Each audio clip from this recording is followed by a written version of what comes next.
Hello friends, আমি সঙ্গীতা। আমি নিয়ে এসেছি আবার একটা নতুন রেসিপি। কিন্তু ওই যে বললাম, এমন জায়গায় থাকি ধান বললে কান পাওয়া যায়। এই দেখুন, এটাকে কোনোদিন ডাবের শ্বাস কেউ বলবে? এটা তো একটা নারকেল। কিন্তু ওই যদিও বা ডাওয়ালাকে অনেক কষ্টে মালাই বালাই বলে সে এই ধরিয়েছে। এখন আমি সেগুলোকেই পিস পিস করেছি। কলকাতার লোক বা অন্য যেখানে নারকেল পাওয়া যায় সেখানে হয়তো এরকম অসুবিধা হবে না। যেরকম পাতলা থলথলে যে ভেতরে শ্বাসটা পাওয়া যায় সেটা নেবেন। আমি এটা দিয়েই চালাবো, দেখা যাক প্রথম দিন বানাই কীরকম হয়। আর এটাকে এরকম চৌকো চৌকো পিস করে নিতে হবে, যেরকমই পান, থলথলেটা পান বা এরকম শক্ত পান, এইটা এরকম করে এই যে এরকম করে কাটতে হবে। আর এটা সিমুইয়ের মতন, এটা একটু মোটা, মানে যেহেতু এই নারকেলের মতন যেহেতু মোটা হচ্ছে, ওটা একদম পাতলা হবে, কোনো সমস্যা হবে না। এবার এটাকে আমি পুরো এরকম এরকম করে কেটে কেটে সিমুইয়ের মতন বানাবো। যত পাতলা পারেন ততটা কাটবেন। আমি চেষ্টা করছি পাতলা। আর এই সনাতনী বটি এর জন্যই নিয়ে বসেছি। ছুরি দিয়ে এই সূক্ষ্ম ব্যাপারটা আমি পারি না, বটি দিয়ে আমি সূক্ষ্ম ব্যাপারটা করতে পারি, যার জন্য নিয়ে বসেছি। চলুন এবার পুরোটা কেটে নিয়ে আপনাদের জন্য নিয়ে আসছি আজকের রেসিপি ডাবের পায়েস। দুধটা প্রায় 1 লিটার দুধ ছিল।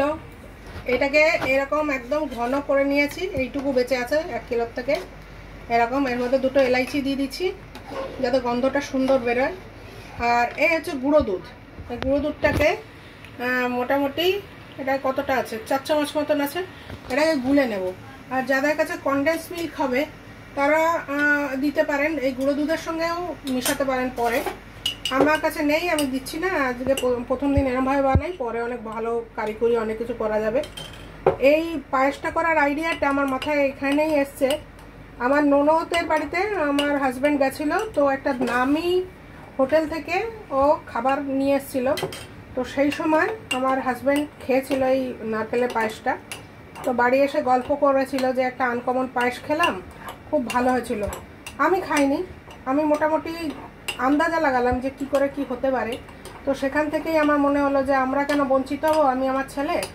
তো হাজব্যান্ডকে জিজ্ঞেস করে করে কীরম খেতে, কীরমভাবে নারকেলগুলো ছিল, এসব বলে টলে আমি আইডিয়াটা নিলাম। নিয়ে এইবারে আমি বানানোর চেষ্টা করছি। এবারে এটাকে আমি গুলবো। তার আগে এই দেখুন, এই যে কাটলাম, বললাম না কাটছি, বেশি বানাচ্ছি না, অল্পই বানাচ্ছি। তো এইগুলো এখন দিয়ে দিচ্ছি দুধের মধ্যে। একটু নরম মতন হবে, অনেকটা সিমুই পায়েসের মতন কিছুক্ষণ ফুটবে, বেশি ফুটানো লাগবে না। কেননা যতই করো না কেন এই নারকেলের শ্বাস তো নারকেলই থাকবে, এর মধ্যে জাস্ট একটুখানি চিনি ঢুকবে আর এই ঘন হবে, এটাই হচ্ছে ব্যাপার। চলুন আমি দুধটা গুলে যখন ঢালবো আবার নিয়ে আসছি। এখন আপাতত এটাকে কিছুক্ষণ ফুটাতে হবে, ফুটাই।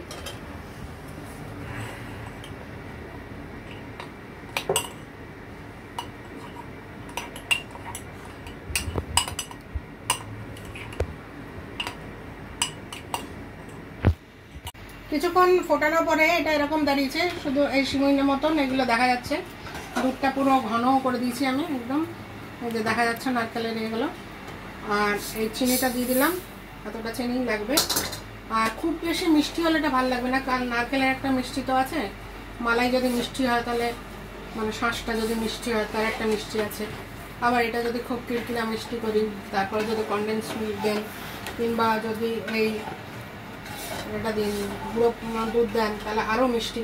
সেজন্য খুব বেশি মিষ্টি হয়েছে। গুঁড়ো দুধটাকে তখন বলছিলাম আমি এরকম ঘন করে নিয়েছি। এবার এটাও দিয়ে দিলাম। এটা জাস্ট কিছু না, এটা একটা থিকনেস বানানোর জন্য আমি দিলাম। আর কনডেন্স মিল্ক যেটা বলছি সেটাও থিকনেস বানানোর জন্যই বলছি।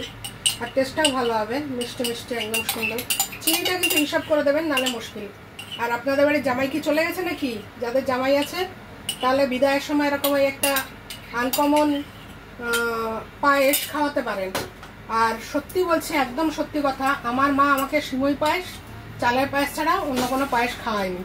আর চুষি পিঠে তো ওটা ঠিক পায়েস, এখন পায়েস বলে, আমরা চুষি পিঠে বলতাম। তো এই ধরনের আনকমন পায়েস আমি কোনোদিন খাইনি, আজকে খাবো। আপনারাও বানিয়ে খেয়ে দেখুন, আমার ছেলে রিভিউ দেবে। আমি এটা একটু ঘন করে আপনাদের কাছে নিয়ে আসছি।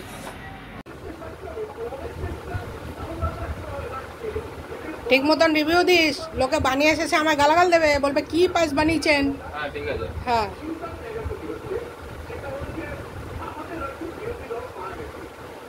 আস্তে ফু দিয়ে খা, ঠান্ডা হোক, তারপরে খেয়ে একদম ঠিকঠাক মতন বল।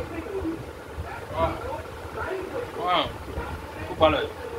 বলার জন্য বলছিস না সত্যিই ভালো হয়েছে? কিরকম হয়েছে? মুখের মধ্যে মিলিয়ে যাচ্ছে? নারকেলগুলো তো মেলাবে না, কারণ ওটা যদি মালাই হতো তাহলে মুখের মধ্যে একদম মেল্ট হয়ে যেত, যেহেতু একটু শক্ত রয়েছে। এটা সাউথ ইন্ডিয়ান স্টাইলে হয়ে গেল, যেহেতু পুরো অরিজিনাল মালাই পাওয়া যেত তাহলে একদম মেল্ট হয়ে যেত সুন্দর। ঠিক আছে, আরসিবি জিতেছে। হ্যাঁ, সেই আনন্দে পায়েস হয়ে হয়ে গেল।